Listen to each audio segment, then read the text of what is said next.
Karma to Christ ministries आपका स्वागत करती है।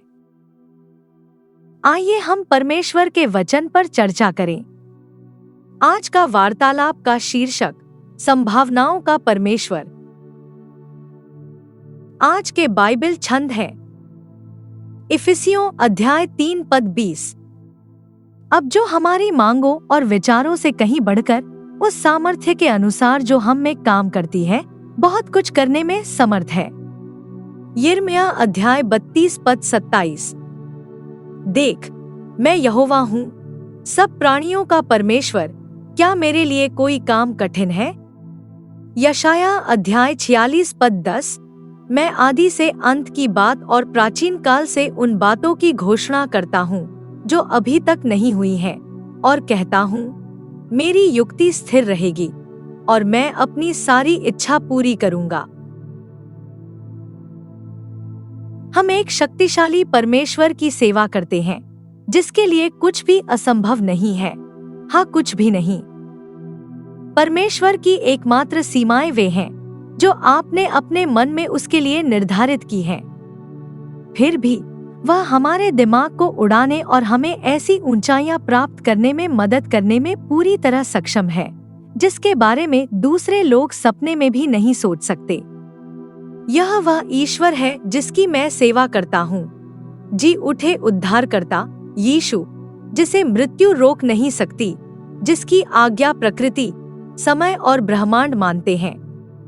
वह ईश्वर है जो असंभव को संभव बनाता है, गड़बड़ी को चमत्कार में बदल देता है और मृत हड्डियों में जीवन लाता है।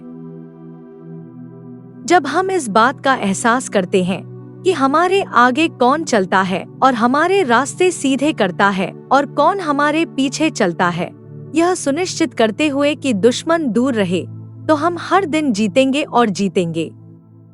हालांकि यदि आप केवल अपनी वर्तमान परिस्थितियों और अपने आसपास के लोगों को दोष देते हैं, तो आप कभी भी उस जीत और शक्ति का अनुभव नहीं कर पाएंगे जो मसीह ने अपने शिष्यों को दी है।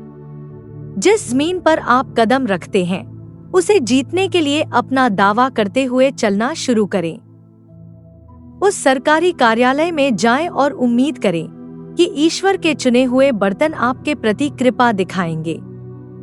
जिस स्टोर में आप अक्सर जाते हैं वहां ईश्वर ने आपके लिए विशेष छूट वाली वस्तुएं रखी हैं। उन पर नजर रखें और जानें कि आपके ईश्वर से पूछने से पहले ही उन्होंने उत्तर दे दिया है। बाइबल के कुछ महानतम नायकों को उनके अपने लोगों ने अस्वीकार कर दिया। वे गरीब परिवारों में पैदा हुए, शारीरिक अक्षमताओं के कारण असुरक्षित थे, अपनी युवावस्था या अनुभव की कमी के कारण अलग-थलग और उपेक्षित थे। उन्होंने मनुष्यों द्वारा की गई कुछ सबसे बड़ी गलतियां की और फिर भी परमेश्वर ने उन्हें दुनिया के इतिहास को बदलने के लिए इस्तेमाल किया। यदि आप वह सब नहीं कर रहे हैं जिसके लिए परमेश्वर ने आपको बुलाया है, तो यह केवल इसलिए है क्योंकि आप वास्तव में ऐसा नहीं करना चाहते हैं। परमेश्वर आपको निराश नहीं करेगा, थकेगा नहीं, अपने वादों को नहीं भूलेगा, आपसे आशीर्वाद नहीं छीनेगा, आपको समृद्ध होने से नहीं रोकेगा या यहाँ तक कि आपको उद्धार से भी वंचित नहीं करेगा। आप अपनी परिस्थितियों के कैदी नहीं हैं, बल्कि अपने रवैये के कैदी हैं। आपको जो कुछ भी चाहिए वह आपके मुंह और आपके हाथों में है। इसलिए उसके वचन की घोषणा करना शुरू करें और उसके वादों को पकड़ना शुरू करें। आइए प्रार्थना करें। स्वर्गीय पिता, आप परमेश्वर हैं जिन्होंने अपना प्रकाश हम पर चमकाया है। परमेश्वर जो सियोन से चमकता है, परमेश्वर जो अपनी पवित्रता में बोलता है, परमेश्वर जो सभी पीढ़ियों तक हमेशा राज करता है, परमेश्वर जो हमेशा के लिए सिंहासन पर विराजमान है। हम आपकी स्तुति करते हैं। हे पिता, आपके वचन में उन सभी के लिए अद्भुत वादों के लिए धन्यवाद जो आपकी सेवा करते हैं। आपका धन्यवाद कि हम सुरक्षित हैं, अनुग्रहित हैं, प्रेम किए गए हैं, सशक्त हैं और आपकी महिमा से भरे हुए हैं। हमें माफ करें कि हम अपनी विरासत को अलौकिक रूप से प्राप्त करने के बजाय एक औसत दर्जे का जीवन जी रहे हैं। हमें अपनी परिस्थितियों के गुलाम बनने और इतनी आसानी से हार मान लेने के लिए माफ करें।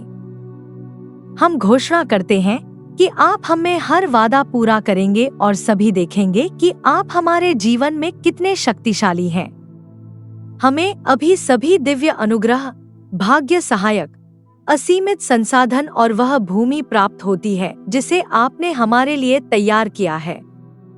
हमें आज अपनी महिमा की पूर्णता प्रदान करें ताकि हम विजय में चल सकें और आपके विरुद्ध उठने वाले हर नकारात्मक विचार को कुचल सकें।